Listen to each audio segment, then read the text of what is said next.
I want to go door number 3, red car conspiracy. I want to hear about this. We were discussing this earlier. I think it's a really neat subject matter here. Yep. So let's go there. This actually ended up being the plot in Who Framed Roger Rabbit, which you acknowledged to me that you haven't seen yet, and that's okay.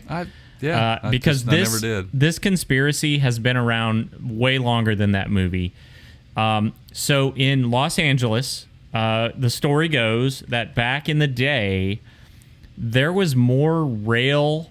There were more rail lines laid around the city of Los Angeles than there is in current day New York City. Okay, and basically what happened, I think there was about 1,100 miles of track, which is about 25% more than they have today in New York City. Mm-hmm. And a railway magnate basically bought all this up and started building out these red electric rail cars, right? Like, if you go into Santa Monica, some of the areas, you can still see the remnants of the track. And, people have seen it. There's old movies and scenes from L.A. back in the, let's see, what was the time era here? Turn of the century, right? It was in the 30s. Through the 30s and possibly early 40s. Right. They called it the octopus. It basically came up for a public vote, and the people of that area voted it down. But the conspiracy theory is that it was forced under because the automotive industry wanted to make everybody use automobiles, and they wanted to force everybody to the interstates. Right. The interesting thing, I guess, the argument is, well, why did it just go away, right? Like, New York still has theirs. Right. And that's where the conspiracy comes in. Yeah. Yeah, they put the lid on that one, didn't they? Yeah, I mean, they started decommissioning routes. Right. And this is crazy. I'm looking at the map of it, man. Boy, that was a far-reaching. Oh man. I said over 1,100 miles of track on that thing, right? Is that right? Yeah. So Henry Huntington, I think, is the famous magnate that.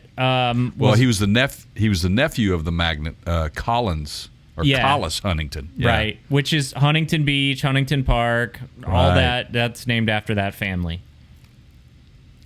Check this out. He says when Collis Huntington died in 1900, Henry, the nephew, expected that he would inherit his uncle's company, Southern Pacific.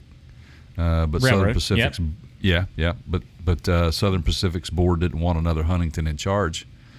They forced him out, but gave him a $15 million payout, which would be about $400 million today. Yeah, $15 million in 1900 was. Now, if you're into this conspiracy, that's a small price to pay for the gain that you would get by keeping automobiles on the road. And don't you agree with that, Keith? Oh yeah. But yeah, it's just, even he was still trying to at that point make it a success, but just never could, which is again where this conspiracy gets real juicy. And there's some books out there on it.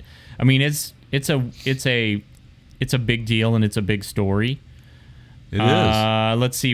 I may put this on the mention on the podcast. Let's do that. There's a book by Bill Friedrich, Henry E. Huntington, and the Creation of Southern California.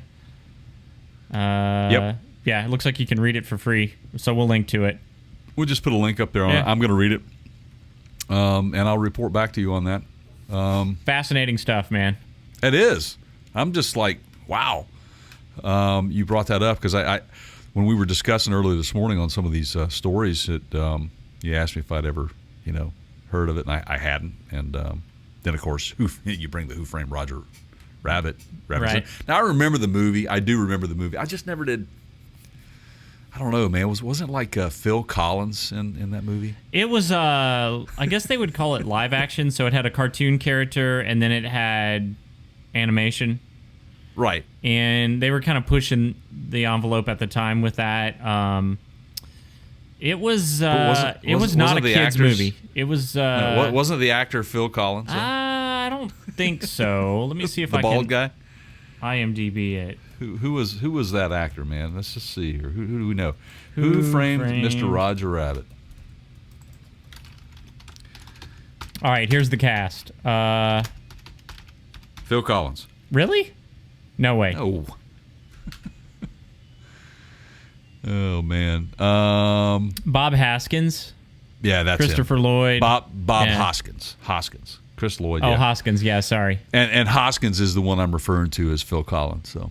Yeah, no, it was. Yeah, But now I know who you mean now. Yeah. The Mandela effect, the way my memory serves me, man, it was definitely Phil Collins. Right. There you go. See, that's how this whole thing plays out. Yep. There you go. So, yeah. All right. So that's interesting. But the conspiracy theory behind that is that, again, we'll reiterate that he was kind of pushed out because the whole thing was they wanted to keep automobiles running. There was a bigger return for the automobiles than there was for some stupid rail, right? Yep. Which, I'd like to go down there and check that out. Well, it's like Seattle's got some undergrounds. They've got an underground city here. You know, it's there's a lot of history behind that as well. And I think Charleston, South Carolina, has some interesting underground things going on there as well. Of course, there was a lot of underground, what they called the Underground Railroad, which is actually not a railroad, but it was actually during the slave trade days where they were taking slaves to be free up in the north and getting them out of harm's way down in the south during those trying times. So, but that was really not a railroad.